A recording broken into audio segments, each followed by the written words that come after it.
नमस्कार मंडळी, मी संगीता. माझ्या चॅनलवर आपलं खूप खूप स्वागत. प्रथम दिवाळीच्या आपणा सगळ्यांना माझ्याकडून खूप खूप शुभेच्छा. दिवाळीतील सगळ्यात महत्त्वाचा दिवस म्हणजे लक्ष्मीपूजन. या दिवशी अमावस्या असते. त्या दिवशी योग्य मुहूर्तावर आपण लक्ष्मीची पूजा केली तर आपल्या घरात लक्ष्मी स्थिर राहते. सुख, सौख्य, आनंद सगळीकडे निर्माण होतो आणि वर्षभर तुम्हाला कसलीही कमतरता भासत नाही. म्हणून हे लक्ष्मीपूजन नक्की करायचे आहे, अवश्य करायचे आहे. आता हे लक्ष्मीपूजन मी अगदी साध्या सोप्या पद्धतीने केलेलं आहे. तुम्ही सगळी सामानाची जमवाजमव करून घेतली तर ही पूजा करणं अतिशय सोपं आहे.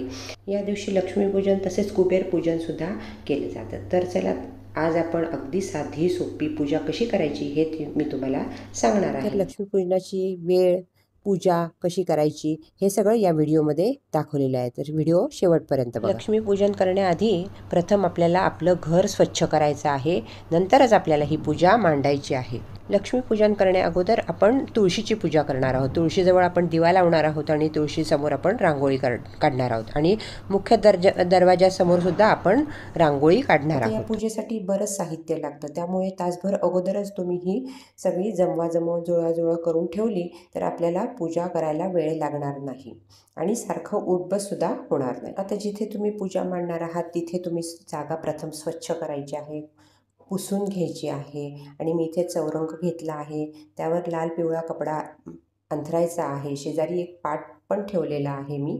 आणि प्रथम मी समई लावून घेतलेली आहे. समई प्रथम लावायची आपल्याला. त्यानंतर समईच्या वातीला आपण हळदी कुंकू व्हायचं आहे. समईच्या खाली मी थोड्याशा अक्षदा टाकलेल्या आहे, त्यावर समई लावली आहे. हळद कुंकू लावायचं आहे आणि फूल अर्पण करायचं आहे. प्रथम आपण समईची पूजा केलेली आहे. त्यानंतरच आपल्याला एक छोटा दिवा लावून घ्यायचा आहे. ते सुद्धा आपण एक ताटली घेतलेली आहे, त्या अक्षदा ठेवलेल्या आहेत आणि हळद कुंकू आलेलं आहे आणि आपल्याला दिवा लावून घ्यायचा आहे. मी समई लावलेली आहे एका बाजूला आणि आता दिवासुद्धा लावलेला आहे. हळद कुंकू अक्षदा वाहून, फूल वाहून आपल्याला नमस्कार करायचा आहे. अग्नीच्या साक्षीने आपण पूजेला सुरुवात करणार आहोत.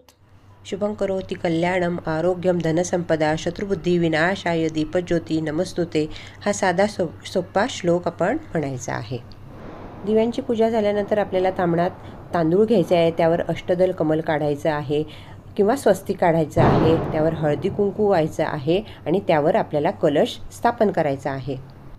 आता इथे मी एक तांब्या घेतलेला आहे. तुम्ही स्टीलचा घेऊ शकतात किंवा पितळी घेऊ शकतात किंवा तांब्याचा घेऊ शकतात. त्याला मी कलावा बांधलेला आहे. तांबणात मी पाणी भरलेलं आहे, त्यावर स्वस्तिक काढलेले आहे आणि 5 मी हळदी कुंकवाची बोटं ओढलेली आहे.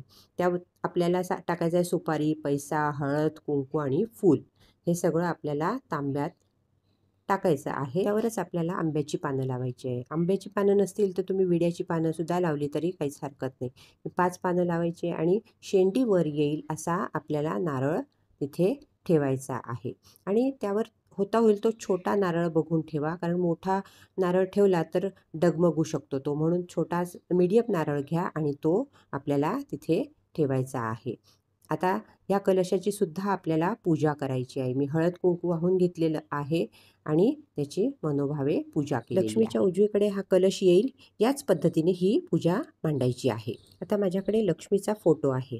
तुमच्याकडे जे काय मूर्ती वगैरे असेल ते तुम्ही पूजेला वापरू शकतात. मी इथे फोटो आहे, तो फोटो घेतलेला आहे. मी नुसता स्वच्छ कपड्याने तो पुसून घेतलेला आहे. फोटोला मी हळदी कुंकू लावलेला आहे आणि हार पण घातलेला आहे. आता आपल्याला जोडपान घ्यायची आहे. ही विड्याची पानं घेतलेली आहे मी, ती आपल्याला मांडून घ्यायची आहे. सगळ्या देवदेवतांची आपल्याला पूजा करायची आहे. प्रथम आपल्याला गणपतीची पूजा करायची आहे. गणपतीची मूर्ती नसेल तर तुम्ही गणपती म्हणून सुपारीची सुद्धा पूजा करू शकतात. आता मी हे सगळं मांडून घेतलेलं आहे.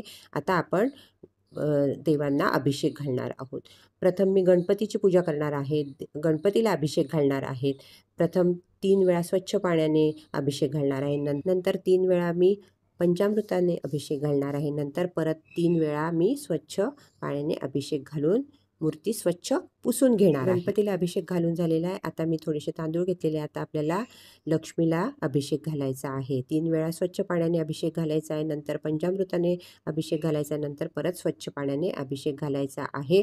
3 वेळा अभिषेक घालू शकता किंवा 11 वेळा सुद्धा तुम्ही अभिषेक घालू शकतात. ही मूर्ती मी स्वच्छ पुसून घेणार आहे. आता हे सगळं छान अभिषेक घालून घ्यायचा आहे आणि स्वच्छ पुसून घ्यायचा आहे आणि आता आपल्याला त्यांची मांडणी करायची आहे. आता माझ्याकडे कुबेराची मूर्ती फोटो नाही म्हणून मी सुपारीची स्थापना करणार आहे. तर आता प्रथम आपण साध्या पाण्याने अभिषेक घालणार आहोत, नंतर पंचामृताने अभिषेक घालणार आहोत 3 वेळा, नंतर साध्या पाण्याने परत अभिषेक घालणार आहोत आणि स्वच्छ पुसून आपण ठेवणार आहोत. आता मी अजून एक सुपारीला अभिषेक घालणार आहे, ती म्हणजे सर्व देवांना देवी देवतांना मी आमंत्रण देऊन मी त्यांचा अभिषेक घालणार आहे आणि त्यांची स्थापना करणार. आता मी ही जोड पानं घेतलेली आहे, ती मांडून घेतलेली आहे. त्यावर अक्षदा ठेवायचे आहे, त्यावर हळदी कुंकू व्हायचं आहे आणि आता आपल्या गणपती बाप्पांना स्थापन करायचं आहे. पहिला मान गणपती बाप्पांना असतो, त्यामुळे गणपती बाप्पांना आपण स्थापन केलेलं आहे. त्यानंतर करायचं आहे आपल्याला थोड्या अक्षता टाकलेल्या आहे, नंतर हळदी कुंकू वाहिलेलं आहे.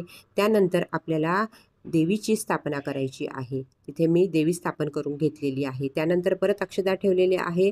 त्यानंतर आपल्याला कुबेराची स्थापना करायची आहे. मी थोड्या अक्षता ठेवलेल्या आहे, हळद कुंकू वाहिलेले आहे आणि कुबेराची स्थापना केलेली आहे. त्यानंतर अजून एक आपण सुपारीची स्थापना करणार आहोत, म्हणजे सर्व देवी देवतांना आपण हळद कुंकू वाहणार आहोत आणि नमस्कार करणार आहोत. मी हळद कुंकू लावून घेतलेलं आहे आणि त्यानंतर आपल्याला अक्षता व्हायच्या आहे. आपण एक सुपारी ठेवून सर्व देवदेवतांची स्थापना एकत्रितपणे करणार आहोत. हळद कुंकू वाहिलेला आहे, अक्षता ठेवलेल्या आहे आणि आपण इथे स्थापना केलेली आहे. प्रथम आपण गणपती बाप्पांना फूल वाहणार आहोत. गुलाबाचं फूल, मी लाल रंगाचं फूल गणपती बाप्पांना आवडतं म्हणून लाल रंगाचं फूल वाहणार आहोत. तुमच्याकडे दुर्वा असतील तर त्या दुर्वासुद्धा तुम्ही वाहू शकतात. देवीला आपण फूल वाहिलेलं आहे आणि कुबेर देवतांना आपण फूल वाहिलेलं आहे आणि बाकीच्या सगळ्या देवतांना आपण फूल वाहिलेलं आहे. आपण देवीला सुद्धा आपण फूल व्हायचं आहे. आता आपल्या घरात जी घंटी असते त्याची सुद्धा आपल्याला पूजा करायची आहे. हळद कुंकू वाहिलेलं आहे, शंखाची सुद्धा आपल्याला पूजा करायची आहे. मी समोर ठेवलेलं आहे आणि त्यांची सुद्धा पूजा केलेली आहे. आता कलशाला सुद्धा आपण हळद कुंकू वाहिलेलं आहे. त्यानंतर आपल्याला देवी देवतांना वस्त्रसुद्धा अर्पण करायची आहेत. मी वस्त्र अर्पण केलेली आहेत. मी लक्ष्मीसाठी तर हार केलेलाच आहे, पण अजून आपण थोडीशी फुलं वाहूया. आता चौरंगावरच आपल्याला पुढे थोडीशी जागा असते, तिथे आपल्याला तांदूळ पसरून घ्यायचे आहे आणि त्या तांदळावर आपल्याला मातीचे कलश भरून ठेवायचे आहे. त्या कलशामध्ये आपल्याला एकात लाह्या ठेवायच्या आहेत, एकात बत्तासे ठेवायचे आहेत, एकात नाणी भरून ठेवायची आहेत. हे बघा, हे बत्तासे ठेवलेले आहे मी, एकात लाह्या भरलेल्या आहेत आणि एकात सगळे कॉईन्स भरलेले आहेत आणि बाकीच्या 2 याच्यात धनधान्य आपल्याला भरून ठेवायचे आहेत. डाळ तांदूळ भरू शकतात किंवा तुमच्याकडे काय जे अवेलेबल असेल समोर ते तुम्ही तिथे ठेवू शकता. तर लक्ष्मी म्हणजे नुसता पैसाच नव्हे तर धनधान्यसुद्धा त्यात येत असतं. म्हणून या आपल्याला धनधान्याची सुद्धा आपल्याला या दिवशी नक्की आवर्जून पूजा करायची असते. मी हळद कुंकू वाहिलेलं आहे आणि आपल्याला फूल त्यात ठेवायचं आहे आणि आपल्याला एक विडासुद्धा तयार करायचा आहे. मी विडा तयार करून तिथे ठेवलेला आहे. या विड्याला सुद्धा हळद कुंकू आणि फूल आपल्याला व्हायचे आहे आणि शेजारी मी एक पाट ठेवलेला आहे, त्यावर सुद्धा एक मी लाल कापड अंथरलेलं आहे, त्यावर सुद्धा आपण पूजा थोडीशी मांडायची आहे. जे काही तुमच्याकडे पूजेसाठी असेल, मूर्ती, फोटो, ते सुद्धा तुम्ही ठेवू शकतात. आता हे माझ्याकडे असा फोटो आहे. लक्ष्मी, सरस्वती आणि गणपती आणि पावलं आहेत, हे सुद्धा मी पूजायला आज ठेवणार आहे. त्यानंतर तुमच्याकडे कॉईन्स असतील ते सुद्धा तुम्ही पूजेला, चांदीचे कॉईन्स किंवा लक्ष्मी सरस्वतीचे फोटो असतील ते सुद्धा तुम्ही इथे पूजेला ठेवू शकतात. सोनं ठेवू शकतात पूजेसाठी, ती आपल्या घरची लक्ष्मीच आहे, तिची सुद्धा आपण पूजा करायची. हे आता लक्ष्मीचं कॉईन आहे, ते सुद्धा मी पूजेला ठेवणार आहे. तिथेच मी त्याच जागी मी मांडून ठेवणार आहे. याला सुद्धा आपल्याला हळदी कुंकू व्हायचं आहे, फूल व्हायचं आहे आणि मनोभावे नमस्कार करायचा आहे. आता आपल्याला नोटांची सुद्धा पूजा करायची आहे. मी समोर एक पाट मांडलेला आहे छोटा आणि त्यावर लाल कपडा घातलेला आहे आणि नोटांची सुद्धा मी पूजा केलेली आहे. आता हे सोन्याचे दागिने आहेत, त्यांची सुद्धा आपल्याला पूजा करायची आहे. म्हणजे पैसा, अडका, धन, धान्य यांची सगळ्यांची पूजा आपल्याला करायची आहे. मी काय डेबिट कार्ड, क्रेडिट कार्ड जे आहे त्यांची सुद्धा मी पूजा आज करणार आहे. हे सुद्धा मी एका पाकिटात घालून तिथे पूजेसाठी ठेवलेलं आहे. तसंच तुमच्या पैशाचं पाकिट, लॅपटॉप, मोबाईल इथे तुम्ही पूजेला ठेवू शकतात। इथे आता मी भरीव चौकोन केलेला आहे आणि बाप्पांना नैवेद्यासाठी मी जे काही तुमच्याकडे केलेलं असेल ते तुम्ही प्रसाद म्हणून ठेवू शकता। इथे मी लाडू ठेवलेले आहे प्रसाद म्हणून। आणि आता मुख्य म्हणजे आपल्याला केरसुणीची सुद्धा पूजा करायची आहे। हीच खरी लक्ष्मी असते। हिची आपण हळद कुंकू व्हायचं आहे। थोडं पाणी शिंपडलेलं आहे मी, हळद कुंकू वाहिलेलं आहे, अक्षता वाहिलेलं आहे आणि फूलसुद्धा वाहिलेलं आहे आणि नमस्कार केलेला आहे।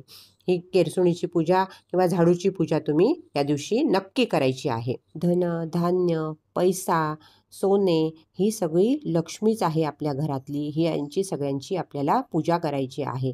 आता मी हळद कुंकू वाहिलेलं आहे, आपण फूलसुद्धा अर्पण केलेलं आहे। त्यानंतर आपल्याला लक्ष्मीपूजनासाठी 5 फळांचा नैवेद्यसुद्धा दाखवायचा आहे। मी भरीव चौकोन केलेला आहे आणि त्यावर ही फळं ठेवलेली आहेत। आता आपल्याला हळद कुंकू सगळ्या देवांवर व्हायचं आहे आणि आता त्यानंतर आपल्याला देवांना अत्तरसुद्धा लावायचं आहे। हे बघा, अत्तरसुद्धा मी सगळ्या देवांना थोडं थोडं शिंपडत आहे। लक्ष्मीपूजनाच्या दिवशी धण्यांना खूप महत्त्व असतं, त्यामुळे थोडे धणे घेऊन आपल्या सगळ्या देवांवर थोडे थोडे आपल्याला धणे व्हायचे आहेत। हे बघा, हे धणे मी वाहत। आता आपल्याला रांगोळी काढून घ्यायची। सगळ्यात शेवटी मी रांगोळी काढलेली आहे, कारण पूजा करता करता पुसली जायची शक्यता असते, म्हणून साईडलाही रांगोळी काढली आणि समोरसुद्धा रांगोळी काढली आहे। धूप दीप लावून आपल्याला ओवायचं आहे, आरती करायची आहे, दिवे लावून घ्यायचे आहे। संध्याकाळची वेळ असते, त्यामुळे दिवे सगळीकडे आपल्याला लावून घ्यायचे आहेत। अशी मी थोडक्यात आणि छोटीशी पूजा तुम्हाला करून दाखवलेली आहे। मला वाटते तुम्हाला ह्या पूजेचा नक्की फायदा होईल। ह्या वर्षी तुम्ही अशी पूजा नक्की करा। व्हिडिओ आवडला तर लाईक करा, शेअर करा आणि चॅनेलला सबस्क्राईब करा। धन्यवाद।